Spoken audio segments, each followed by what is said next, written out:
Right, guys, I have a mission. I'm interrogating Max on his worst hot takes today, and you're going to back me up in the comments because I know he's got some stinkers. We've gone through like all the stuff since the podcast has started, looked at some of our biggest disagreements. In a couple of weeks, Max will be interrogating me as well for some of my worst ones. But for today, we're focusing on Max's stinkers. I'm slightly nervous. Yeah, because I have a feeling of some of them that are coming up, and that means I've got some very difficult cases to make, and as you can see, I do not have my attorney with me. Yeah, there's some in here that I can kind of see where you're coming from, and I won't be as harsh on. Yeah. There are some of the worst music opinions in here of all time, though. Okay, I will also put my hands up on any that are wrong. Yeah, because there might be some that you made at a point in time when you actually thought this, and maybe your taste has changed. Yeah, your relationship with some of these songs, artists is different, because some of these are from like a year ago. So like a lot can change in a year. It can. However, I have a feeling there's going to be some that come up in here which I don't understand how I even considered to be true a year ago. You are correct. Anyway, let's get into it. So the first one, we were talking about who are the best drummers of all time. Mm-hmm. You said Loz Colbert of Ride is your definitive number one. However, since then, you've kind of floated around other names like John Bonham, Peter Freitas, Keith Moon as well. Mm-hmm. And when posed, and Ringo is your king, as you like to say. Do you stand by that? And if so, why is Loz Colbert the best drummer of all time? I stand by him being my favourite drummer of all time, I think. Okay. However, I think skill-wise, I could see, and iconicness of a drum sound, I could see a Bonham above Ringo. Keith Moon, I could see above, yeah. But my thing is, I think his drumming style is so broad across different Ride stuff. He's very good at being like the Ringo thing of doing what the song needs. Yeah, he can do that, but manages for the songs that Ride have require some crazy drums, and he does well. But there are some of them that need something more simple, like something like Today, the last song of the 4th EP. The drumming is just like kind of chugging along. There's nothing like crazy. There's not loads of percussion going on. I think he's very, very clever. I think his range of styles that he can play is very impressive. I think he's perfect at being able to select different drumming types for different songs. I think a good example of contrasting Ride songs that I feel like I've used before for something else is on Going Blank Again. The first track, Leave Them All Behind, has some of the biggest, like, anthemic stomping drums ever. And then Twisterella has perfect, like, dancey drums. It's so impressive. Yeah, I think he's absolutely incredible. I think he's massively underrated. As I've said before, if you never have before, and I often do, I'd love to shout them out because I don't know what the name is. Or I can't remember the channel name, but there is a channel that has isolated rhythm sections and just drum tracks of loads of stuff, including Ride stuff. Something like a kaleidoscope. Yeah. It is crazy. I do back that one, though. I have not changed my mind. I think he's one of the best drummers. I think he's probably my shout for the most underrated drummer of all time. He's my favourite drummer, and I do actually see him in the same realm as some of the greats. Yeah. For me, I don't think this is one of your worst ones, because I actually do massively agree. So underrated, and should be in more all-time lists, because he's just not even in like top 100 lists. And that's crazy to me, because a lot of people that are in there, I'm like, they're not better than Loz Colbert. Yeah. And I think he does the perfect job within Ride's sound, where there's these massive like walls of sound going on at times, and he just gives this driving rhythm underneath it all. My only thing would be, in the timeline of drumming, people like John Bonham definitely have changed the way that drums like sound, how they are utilised, more unique playing styles. And then if you go into like jazz drummers as well, maybe a bit more complex rhythmically, progressive drummers, there's maybe some more interesting and innovative stuff going on. That's his main weak point, is he doesn't get as many points as a Bonham or a Moon in terms of having an iconic sound and influence. An influence, yeah. Which is partly a time thing. But also just the fact that it's unfortunate that kind of shoegazy realm where some of the instrumentalists were so brilliant and innovative at the time, because that kind of early 90s stuff just got taken over by either Britpop or grunge, and Ride failed miserably to get into the Britpop wave, it kind of just goes off a hill, and then it's kind of like it doesn't really matter anymore, because like when music's like a timeline, stuff kind of like goes into the timeline and back out the other side and everything, and sometimes things stay in for a long time and is influenced. They kind of came in and had already gone out before I think there was any chance for them to have a iconic sound. Yeah, I think they just deserve more recognition as a band, regardless of just like Lost Corbett's drumming. Yeah. So yeah, fair enough. This next one, I am not going to be so lenient on. You said that Stevie Wonder's Songs in the Key of Life is a 7 out of 10 album, and that you just find it fine. It doesn't really speak to you at all. Let me track list before I talk, because I've listened to this recently. The problem is, it's not that I think it's bad at all. Obviously, I've given it a 7, so it's a good album. It's very much above average, and I can understand why people love it so much. But the problem is, it just doesn't click with me, and it doesn't speak to me at all. Yeah, one other thing that you said as well is that it's not got any emotion to it, and no, I didn't say it's not got. You said that. I said it's too happy, which it's null of like. It's just too. There is some very like what was the Isn't She Lovely? That's a lovely song because it's like the whole idea of like little child and everything. There's emotion there, but like there's nothing that's like properly speaking to like. There's nothing. I Wish is a brilliant song. Sir Duke is a brilliant song. I actually quite liked Have a Talk with God. That's quite good. Isn't She Lovely, obviously.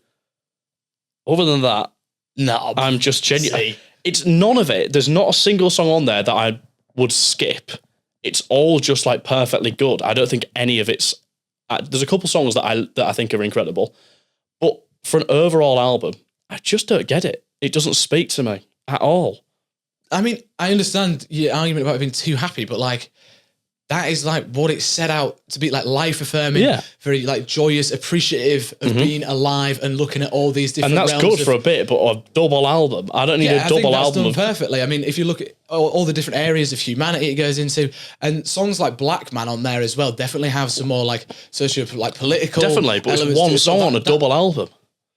Do you know what I mean? Like, yeah, but I can't give it a 10 for having one song that has a bit of that, a couple songs that I really, really like, and one song that actually said something to me emotionally. No, but I think it's, as much as it is very sort of joyous throughout and appreciative, and it's got colourful production and instrumentals to it and stuff.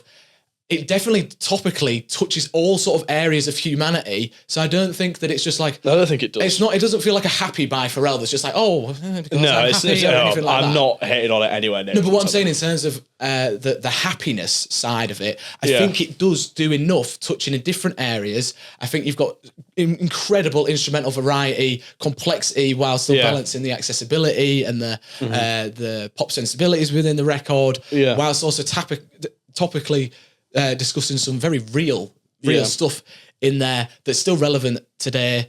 I personally think it's a 10 on 10, best double album ever made. I think it is like the definition of like a perfect album. Like if obviously music's subjective, but if I could like, if aliens came to Earth and I was like, and asked me like, what is music? This is straight away one of the first albums that I'd put on to be like, we are humans. This is what we have been able to make. That's fair. And giving it a 7 out of 10 is massively low. It's just, as I'm getting into the second half of it, I'm like, I'm just getting bored of this now. Because then the second half's got some of the best songs. When you get something like a Black Man, it's like you've already kind of lost me. So it's not as easy for you to get this good narrative across, because it's like I'm just getting bored of the album now. If it was just like the first half of it, and you could like swap out the best songs of the second half and be the first, it would be looking a lot stronger. I just think there's multiple tracks on here that just, it's not even that they do nothing for me. I don't think they do anything for the album as well. I don't think every song has a purpose. I think there's different songs on here that feel like they're definitely supposed to be on this album and do a very good thing in the album. But there are songs that are so forgettable for me. And just, I don't think that they played a part in the album other than making it longer and more boring. I sound like I'm hating on it more. I don't actually hate it. I actually like it. Yeah, I just don't love it. I'm just thinking of like other things that you've given like a 7 out of 10. Like you gave Romance by Fontaines a 7 out of 10. That was probably generous. I probably wouldn't give it a 7. Because like, in my mind, Songs in the Key of Life and Romance even in the same conversation.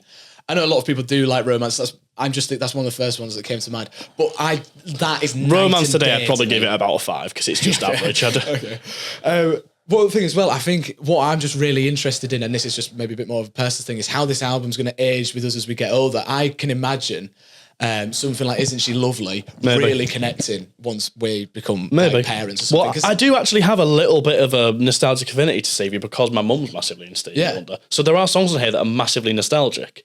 And when I was listening to it, there's a lot of songs like, I do know this one, blah, blah, blah, blah. But there is a lot of stuff, and that is, we've talked about before, the music that you grow up listening to often shapes your taste massively, and there's so much stuff that I've grown up listening to that I now love. Just not this.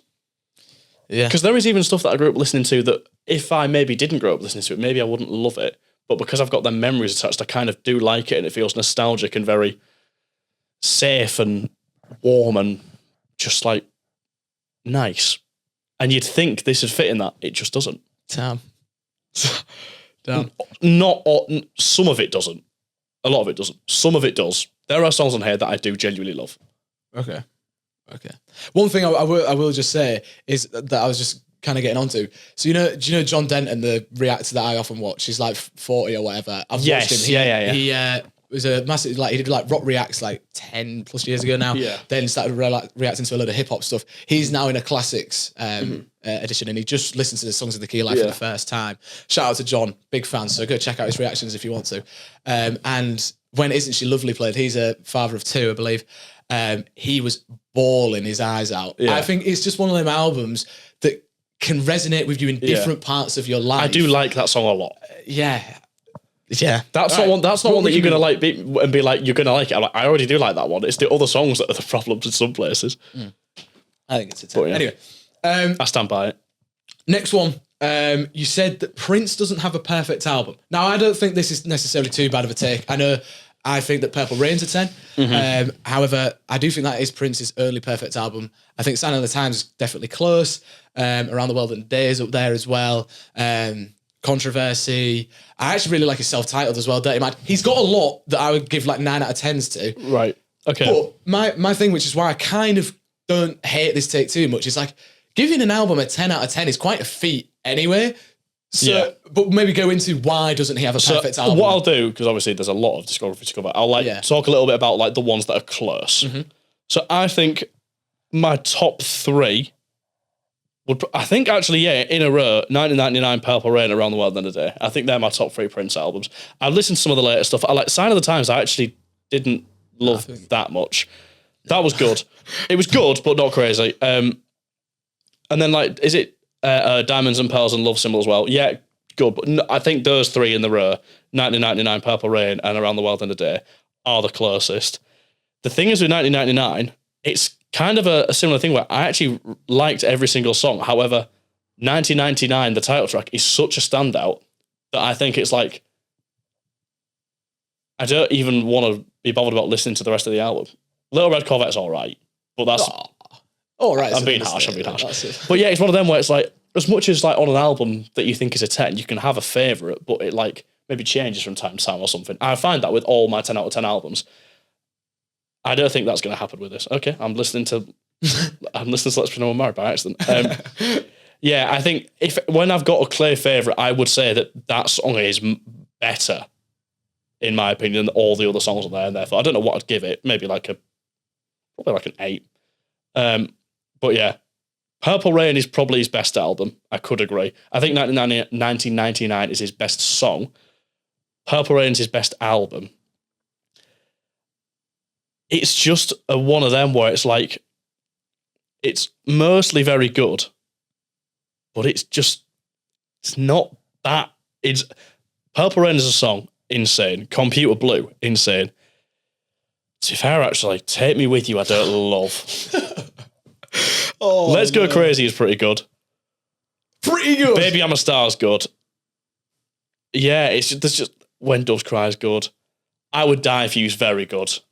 I think the whole thing, this is another 10. But no, I don't think any of it, I don't think there's a single perfect song on there, actually. I don't even think the title track's perfect. Or Computer Blue, which is your favourite, isn't it? Is that that live version thing? No, it's the Hallway Speech extended version on the deluxe. But yeah, I really, really like it, but Prince as an artist doesn't do enough for me to say that any of it's perfect, personally.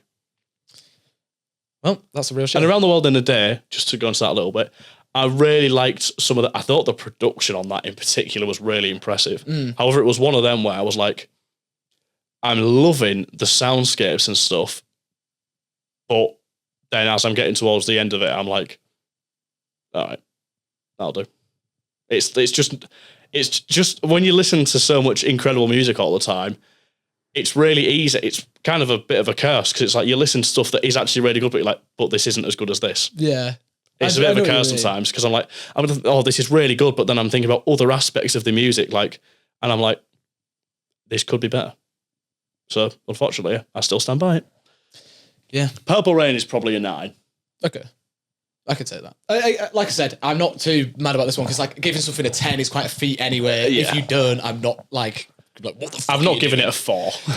the one Songs of the Key of Life being a 7, I think is way worse of a take than this one. But I understand that is an unpopular take, and I also do understand why other people like it. It's just one of them where it's just not for me. Yeah. Okay.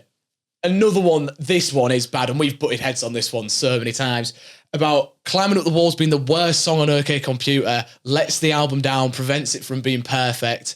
It's my second favourite Radiohead song, full stop's my personal favourite. I think it's the best on the album.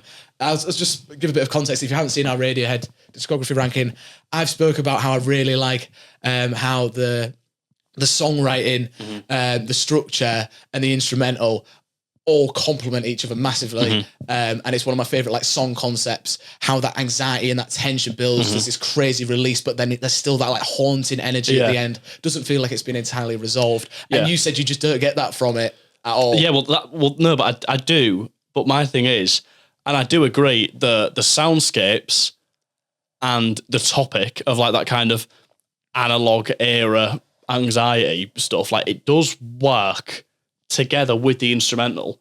And you'd think because that is a topic that kind of runs through the album in different places that it would fit in. For me, it just feels like this doesn't fit on this album. Doesn't fit? I don't think it sounds like it should be on this album. No, I'd say if you were to say anything that shouldn't fit on the album, something like Electioneering. But no, because it's got that kind of I think that's erratic mechanical rock and roll that same as Paranoid Android at points. Yeah, but I'd say Electioneering feels like it could be a bit more like Ben's era-ish. I think that's why it gets yeah, it's leaning into that. But then also there is other points, because I would even say oh yeah. Now I would say but to be fair, in general, the heavier, more rocky moments on OK Computer do sound Benzy. And the more kind of ambient stuff, it sounds like it's leading already into Kid A. It's just like a natural progression. It's probably the actual pinnacle of where what OK Computer is about, that anxiety, that tension. It's Paranoid Android. Paranoid Android is also equally up there. That's my second favourite on the album. It's a soundscape thing. This is what I'm saying. I think I don't really get why it is, but I agree with you. The instrumental is very good in terms of matching the topic and the feeling it's supposed to give you, which also correlates to the album. But for some reason, it's then when you try and do that step over, the album and the sound on the song, for me, it doesn't fit together. It feels like it's like a red herring, whatever that means. Is that something that's supposed to throw you off? Red herring's like a... Isn't that in a red herring like a hoax? I'll just say a sore thumb. Yeah, so stick out like a sore thumb. Yeah, think of red herring as when you're trying to figure something out and there's a clue that actually sends you the wrong way. Yeah, it's a bit like a hoax or something in it.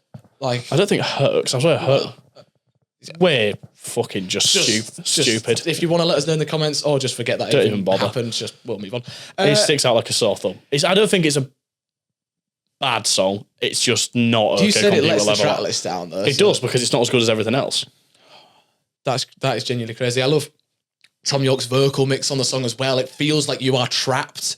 Everything feels just trapped. And then that is the best crescendo in their entire discography when it goes, and there's then the scream and it just blends in with the distortion. Disagree. We'll never agree on that one. We've had countless conversations about Climbing Up the Walls.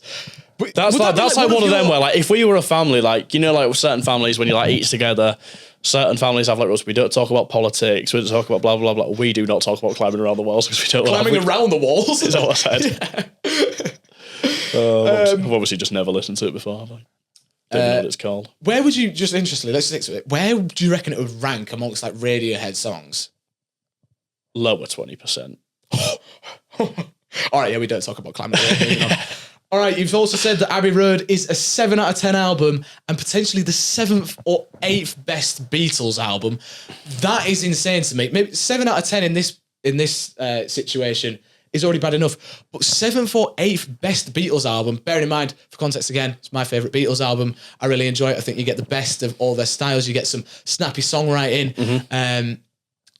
You get some more extended run times on something like I Want You, She's So Heavy. You've got a good mix of stuff, but it's tied together and packaged better than something like the White Album. Yeah. I think the medley's genius. And you've got some of my favourite songs on there all time.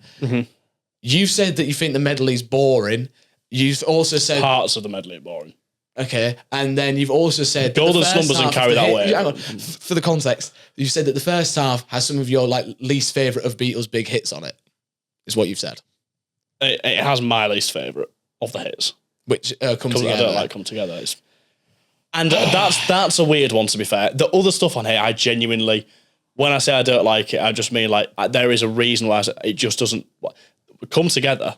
I don't know what it is. It like freaks me out. There's something creepy about it to me. Yeah, I think that's meant to be. It is a bit unsettling, especially in like this. No, I thought the whole idea of it was like, I don't know. Which is the description of the character. I think also the little shoop has a bit of like mystery to it and stuff. I do think it is like one of them ones that has like a mysterious quality to it, especially with the drumming style as well, the bass on it. I think the way it comes together is a bit mysterious, but I think that's really like captivating and exciting to listen to. I think it's a great intro. I did not realise that. You know when it does the shh, do you know what it says? No. Shoot me. I did not know that either. Yeah, maybe that's why it freaks me out. Yeah, that one just, it's one of them songs where it feels bad in my head. Something, on the other hand, is comfortably the best song on the album. Something is a beautiful song. It's definitely up there. Here Comes the Sun is probably second best.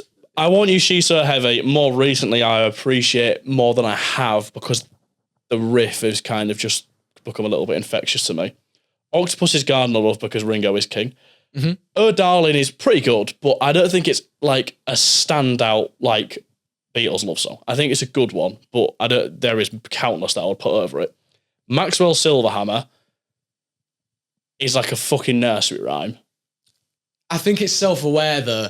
It's self-aware and it's ironic on purpose. I mean, you can literally hear in one of the lines, Paul starts almost giggling at himself about how ridiculous it is. About like someone murdering people with a hammer, but it's sang in such a jolly and my style. problem with the first half of this album is not necessarily just that some of the songs are my favourite, because there are some very, very good songs. It doesn't go together. We're going too many different directions, I think. But then, like, if you wanted to have that argument, why does the White I album... Want You, She's So Heavy next to Octopus's Garden makes zero sense. Yeah, but okay, but this is what the Beatles are amazing for, is they can do so many different styles. Yeah, so but you have to do that in good album pacing. I think this is bad. The White Album, which you have above it, is even more all over the place. Yeah, but it's because it has so many more good songs on it. That's why it's not as high though, that was one of our reasons in the video. It's got too much fat on it. As an album, it's not as well packaged as other Beatles albums. This is the same, but has less songs on it in general and less good ones. No. Just no. Okay, but let's go into... Medley. Okay, go on. I think Golden Slumbers and Carry That Way is brilliant. Especially into each other, yeah. And I do actually like the end and Her Majesty. Her Majesty I actually do think is supposed to be on there. It's good. Yeah, I however, like it as well. I think tracklist wise, because all the way to She Came In Through the Bathroom Window. Oh my God, bro. I genuinely just not bothered. Me and Mr. Mustard and Polythene Pam in particular are genuinely not good songs. Bro. No, I like them because they're short, they're snappy. If they were maybe full-length songs, they could become a bit stale, a bit tedious. I like the character building and the relationship between the two. The transition's nice as well. Yeah. But because no way, that is absolutely... I just don't think it's beautiful. The harmonies on there are up there with like Beach Boys. And it absolutely is. I love Sun King as well. That like sunny psych energy you get from that. And then, yeah, I mean, obviously the Golden Slumbers bit, I do agree, is the best part. But, okay, if we go into now, because you've put it 7th or 8th, let's go through all the Beatles albums you would have above Abbey Road, because this is where it is just a bit silly to me. So, I would have Revolver's my number 1. That's valid. I'd have Sgt. Pepper's above it. If you count Magical Mystery Tour as an album, then I'd have it. Okay. And I have counted it when we did the video. Yeah. White Album I'd have above it. Rubber Soul I'd have above it. And then Help and Hard Day's Nights are maybe have above. Which puts it at, so we've got Revolver, Rubber Soul, Sgt. Pepper's, White Album, Magical Mystery Tour, Help, Hard Day's Night, so would mean that Abbey Road could be coming in at 8th. It's either 6th, 7th, or 8th. That is genuinely insane, which means it's lower half. If it's 7th or 8th, it's lower half. It's better than... I'm not even joking. I might prefer Please Please. No, I don't actually. Bruh. Clip farming. No, I don't prefer it to Please Please. Please Please me has high highs though. Other than something. With the Beatles, it's better than With the Beatles. It's better than Beatles for Sale. Again, like I said, it could be better than Hard Day's Night and Help, but they also could be better. I can't decide that. Abbey Road is better than Let It Be. And that's it, yeah. Fucking hell. So it's comfortably in the bottom half of the discography. Yeah. Which I understand, I get a hot take, but it's just not for me. It's just... the thing is, I just don't get some of the songs on that. And I think it's the medley. Maybe it just... There's some songs in the first half that I don't hate. There's none of them that I hate. There's nothing on here that I hate. Well, you just said that Me, Mr. Mustard and Polythene Pam are bad songs. Yeah, there's hate and bad is different. Okay. I just think that those kind of songs are kind of like, I don't necessarily hate them, they're just kind of pointless. I just don't think they need to be there. I don't think they do anything.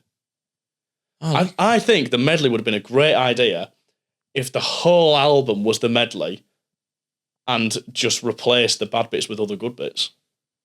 I actually do think that's a good sort of suggestion. Yeah. I do like the albums. idea of the medley is good. It's not that. I do like albums that have like seamless transitions, but I think the medley was one of the first examples, and that was so influential for sort of transitions that you get throughout the 70s, and then it's kind of like a commonplace thing in a lot of albums now that they do just sort of seamlessly flow into each other, whether that's full track lists or segments of albums, and I think the medley is massively responsible for that. Yeah, I think they just kind of half-assed it a bit. That is, this is crazy. Fucking hell, bro.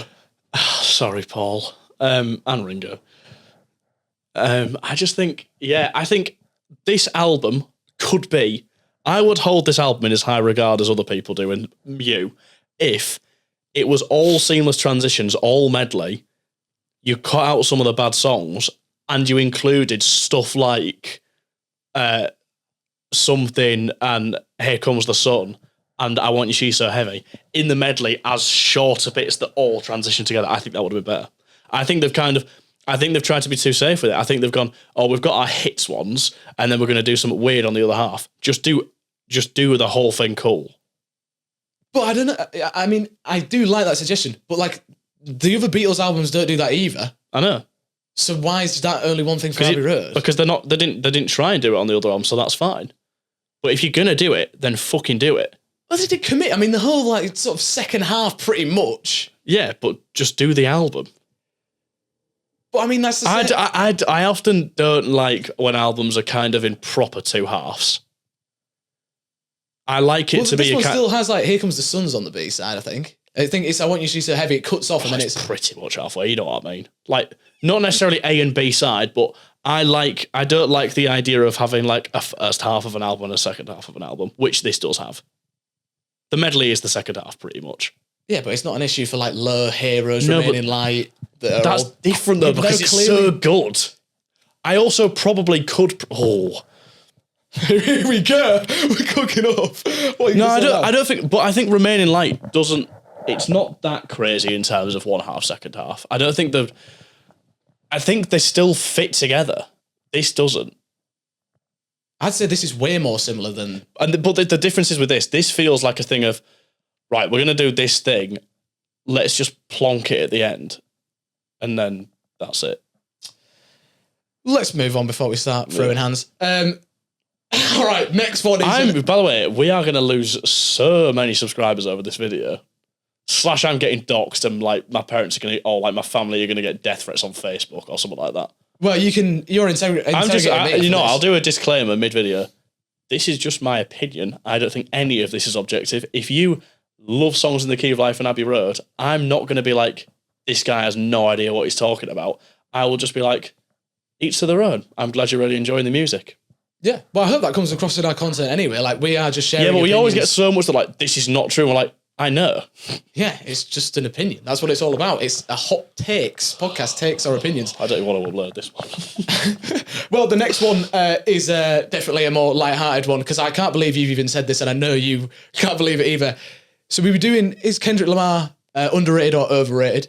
And you said he might be a little bit overrated because he overshadows people like Corday, and then you brought in Freddie Gibbs as well. But I want to stick with the Corday one because you think Corday could be on the same level, or if not better, than Kendrick Lamar. I'm not even joking. I can't believe I said that. Neither. Corday, of anyone you could have said. I think I am just fully lying there when I said that. Because I've listened to one Corday album. Yeah. I think that is the only time that I can think of. Because to be fair, I don't even remember saying that. I just know that it did happen. I'm just blatantly lying. Yeah. This is an apology video. I don't know why. I don't know why I said that, because I just that is just one of the most uninformed, and I don't even think that, and I've never thought that. I used to love The Lost Boy, Corday's album. I used to love that album. However, I loved it when I was about 13. When I've said that, I won't have revisited The Lost Boy since I was at least 15. But he's still got potential to be better than Kendrick, bro. Not even close. If I could go back, I'd beat the shit out of myself for saying that. What a prick. What a fucking prick. Shut up, you. Even the Freddie Gibbs argument, I think Freddie Gibbs, he's got great flows. I think in terms of his the imagery, the flow, and the grittiness to his music, definitely serves. I love Freddie Gibbs, one of my personal favourites. But again, when we were talking about Kendrick, we were talking about songs like Sing About Me, I'm Dying at First, and you were literally like, oh yeah, same potential. Neither of them could even come close. I think the point that I was trying to make was valid, but I gave the wrong examples. If I'd said maybe a little bit, because when people think of very lyrical rappers who do a very good job of storytelling and stuff, they automatically go to Kendrick when they could go to someone like Sims. Yeah, there you go. Oh, you're trying to win my. I'm fully slobbing all over it. Don't even like Sims that much. No, I think she's an incredible songwriter. Yeah. It's just one of them where I'm never really in the mood. Yeah, okay, which is also wrong. Wrong opinion. Okay, my heart is racing, by the way. I don't like it. All right, next one. You've said we were doing a Black Album face-off, and you said within that Unknown Pleasures is better than Pink Floyd's The Dark Side of the Moon and Kendrick Lamar's To Pimp a Butterfly. Staying with Kendrick. What do you think of that? Because I always think that is one that you could still stand by. Because I mean, you love Joy Division, you love Unknown Pleasures, and it is a good quality record. I listen to it the most out of the three. Mm-hmm. Do I think it's actually better? I'm not sure. So it's definitely close. Definitely. Yeah, okay. No. I think Dark Side and T-Pop are better. Because I feel like I have a attachment to Unknown Pleasures. Yeah. I do also Dark Side, though. I think I have as much of an attachment to T-Pop because I'm not listening to it enough. I've listened to it maybe 5 or 6 times. Okay. That's one that I massively appreciate. There's a couple songs on there that I revisit sometimes. I has been my longest favourite on there. I've always loved I. Yeah. But as a whole album experience, it's one of them where it's very rarely listen to it. Because if you don't listen to part of T-Pop. Yeah, you're not bumping Mortal Man. Whereas Unknown Pleasures, I could happily put on a few songs from. Yeah. And I don't really care what order they're in. That's an album where I'll listen to Disorder first just because it's the best one on there. But other than that, I could shuffle play the album and I wouldn't really be bothered. Yeah. Dark Side, could definitely not do that with. But yeah, you need the transitions. Exactly. And Yeah, they're both better. They're both better. Yeah, I think they definitely do different things. I think I've said that because it's just listen to it more often, personal favourite, attached to it, memories, whereas Dark Side's maybe similar in terms of the longevity within listenership. However, I don't listen to it anywhere near as much. And T-Pab is one of them that massively have always appreciated and think is incredible, but very rarely listen to. But I do think is better. I think they all do different things as well. Like, I think Dark Side and T-Pab are definitely ones you listen to as an album. Yeah. And I'm the same. I love T-Pab. I think it's one of the best albums ever. Yeah. It's like Me with the Moon and the Melodies. Yeah. I don't listen to it that often. Apparently, it is a heavy listen. And it's one of them ones that it is so good that I can't just listen to part of it. Yeah. But Unknown Pleasures, I do agree. You stick on, there's songs on there that you can just stick on if you've got a quick 3 minutes. Yeah. You put it on in a queue or something. Yeah. There's a few songs like that on Dark Side and T-Pab, but definitely nowhere near as much. So I don't think that's too bad of a take. As much as I'm not as big on Unknown Pleasures, you can definitely make arguments for it. Next, you said that the White Stripes are a 3 out of 10 band. What I'll say is Elephant and the other songs that I know are a 3 out of 10. However, I've made very strong opinions on the White Stripes and I have not listened to everything.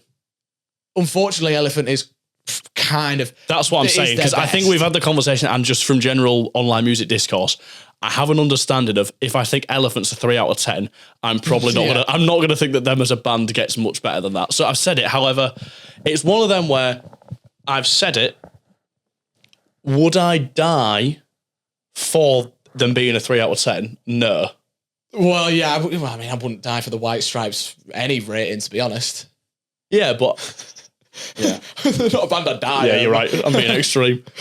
I wouldn't bet my money. I wouldn't put 100 quid on me listening to their whole discography and thinking there are 3, because there is potential that I would think there are 4. Bro. Oh, it's so it's fine then. We'll move on. I think Elephant in particular, if that's maybe the only one you've listened to, has I need some to of actually look at because I've listened to bits of other albums, but I've not listened. I don't think I've listened to another album. I think Jack White's guitar playing on Elephant has some of the best guitar work on any album from the 2000s. I think it's good, but I just think it's boring. I don't think he's got his own sound at all. I think he just... Well, it is very blues, garage rock sort of revival with some punk energy, but just bad, because blues guitar playing is so impressive. I don't think he's an Jack impressive White guitar. is an impressive guitarist. He's 100%. Right. Something like Ball and Biscuit, bro. He's boring. The guitar work on there is explosive. The distortion's sick. Yeah.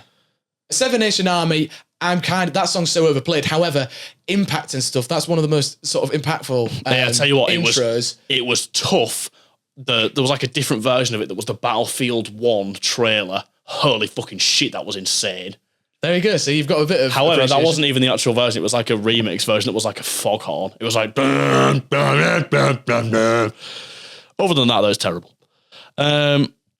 Yeah, so what I know is I know their bigger songs off the other albums. So again, there is a very small likelihood that there's going to be a deep cut on their other albums that I love. Is there any song of theirs you like?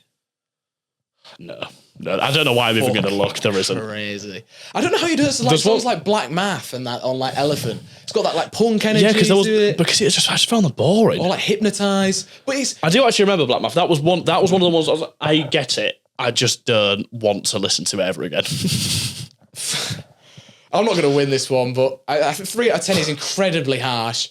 And before making that opinion, I'd definitely suggest listening to their other albums. Because as much as I think Elephant is their best, that's the thing. I think their other albums have songs that are easily just as good. Mm-hmm. But as an overall album, I think this one has just the that's the thing when I said that. I will maybe say, like, yeah, fair. I've made a very strong judgment without listening to all of their stuff. However, there is a very high chance, just based off the fact that I've listened to their quote-unquote best stuff, my rating probably wouldn't get much higher if it did. Oh, well. To be fair, I'd only maybe give them, which people might think is low as well, maybe an 8 out of 10 band. I don't... No, I think they're a great band, but people like, these were a lot of people's favourite bands. What I'm saying, people might think that that's lowballing it. Okay, the people might be fans watching. Never mind. Yeah. All right. Moving on. This is the final one. This is a recent one. In the video with Omaza, we were ranking the track lists of indie essential albums Obviously, Arctic Monkeys' debut, Whatever People Say I Am, That's What I'm Not was in there. And your favourite song on that album was Riot Van. Yeah, I stand by it. Why is that the best on that album? Let me track list it. Well, first of all, I actually think I prefer an Arctic Monkeys Slur song, which is maybe a little bit of a hot take. I definitely liked them for that. I love sort of like which I also do love, but I think overall at the minute, when I was first massively into Arctic Monkeys, obviously like I can remember showing you Brian storming Mr. Fields. Yeah, and that's my favourite Arctic Monkeys song today. Yeah. That song is just crazy. But yeah, Whatever People Say I Am, there is some. I bet you'd look good on the dance floor. Obviously, Insane. When the Sun Goes Down, Insane. From the Ritz to the Rubble, Insane. Mardy Bum's pretty good. Oh, that's classic. Yeah. But Riot Van's just so good. I don't know how it feels like. And I think the reason that it is memorable is because it's the biggest detour on the album. However, as an actual individual song, I think it's so forgettable. It's so one note. I think the story's like good in it, but I think the storytelling across the whole album is fantastic. It's not necessarily the story of what's actually being said, though. It's the way it's said. It's poetic. I know, but I think that's what you get out of the whole album. But this has the most boring instrumental. It's so one note. The guitar just feels a bit uninspired and lazy. I don't think it's uninspired and lazy. I think it's just simple and effective and quiet. You're not going to get on a song like this, like, if you were going to do, okay, then if you're going to have on this album like a slow, quiet one like this, what would you do with the guitar? Well, I can't say exactly what I... No, but that's what I'm saying. Like, you say like one note and uninspired. What's wrong with... Because like when you said about a good example of a similar thing, The Couple Across the Way on Skinny Feet, also a favourite of mine, the reason you don't like that is because it's literally the monotonous... There was more reason. I prefer Riot Van to that by a long mile. Yeah, but that's what I'm saying. What is it? What's wrong with the instrumental on Riot Van? Like, what actually is it? Because on that it's because it's the... I just find it very forgettable. I think there's a lot of slow songs from bands... I don't think it's a song where the instrumental's supposed to scream at you, though. I think it's supposed to carry... I'm not saying I want, like, distorted, like, guitars, like, raring off or anything. I just think that the riff is just... I still like the song, by the way. I still like the song. I just think, compared to everything else on it, I just feel like it's a little bit forgettable and a little bit like, okay, this isn't really like speaking to me that much, and it's only 2 minutes as well. It doesn't feel like the biggest statement of a song. I don't think it's really as developed as some of the songs on here, which let's just get into as well. You said that you don't even care for A Certain Romance, which is my favourite. I don't know how. I just never... I think I said in the video as well, I'm just not a band that I ever feel the need to go back to. I feel like they served their purpose for me in my life at a certain time, and I've got a lot of very good memories attached to listening to Arctic Monkeys. I just feel like I've maybe outgrown them. I feel like I was loving this kind of stuff when the stories were a bit more relatable. Right. Like, listening to Arctic Monkeys... I mean, we're still, like... But instead... We're 20. Huh? We're 20. Like, yeah, but this is like drinking in fields at 15. Yeah, which gives me a nostalgic feeling. Yeah, but I don't want to drink in a field with 15-year-olds anymore. Well, you might. Yeah, I guess so. No, I mean, like, looking back on fond memories and stuff. Yes, and which is why I still like them. I'm not saying I think they're bad at all now. I'm saying I just don't feel the need. I feel like I've got what they can give me as a band. I feel like I've got it out of them. And it's not that it's now like, oh, okay, you're null and void now and I'm not bothered. It's more like I've listened to it all, I've loved it, and I don't know. I feel like that's just how some music works sometimes. No, I can agree. I do. Whereas Riot Van does still speak to, because maybe that's it. Maybe it's that kind of slow delivery. Okay, that's a good way to put it, actually. Well done, Max. The loud, fast-paced ones I loved because maybe that's when the stories were in the moment and everything. Riot Van feels like more of a reflection, and that feels like it carries the nostalgic emotion a bit more. Okay, that's your best argument so far. All right, put that on the back of a t-shirt because I struggle to get it on the front. Yeah, no, I can appreciate that. I think I just have like songs like I Bet You Look Good on the Dance Floor. I mean, that was like one of those. Let me just get this straight. When that comes on and I'm on the dance floor, you'll look good. I'll look great. Yeah. The dance floor won't look good though because I'll have stomped it through and I'll fall through to the basement because I'll have been jumping up and down like a behemoth. Yeah, go for it. Yeah, I don't know. I think I don't listen to him anywhere near as much anymore, but I still love this album. Like, it's an absolute classic. It's flawless track list. The best song is Love Is a Laser Quest, by the way, to this day. I would still actually have that on at my wedding. Yeah, I mean, I've said that from 13. I said, I want to have Love Is a Laser Quest on at my wedding. And I would maybe still do that, potentially. If not, then I'll do Duchess by Scott Walker. On that note... Is it getting old yet? Yeah, very old. On that note, let us know what you thought of Max's takes. Well, we're done. Yeah, we're done. How many years in jail have I got? I don't know. I mean, I was interested to see what your argument's for. I mean, you've given somewhere you've gone back on takes, which I think is very mature of you.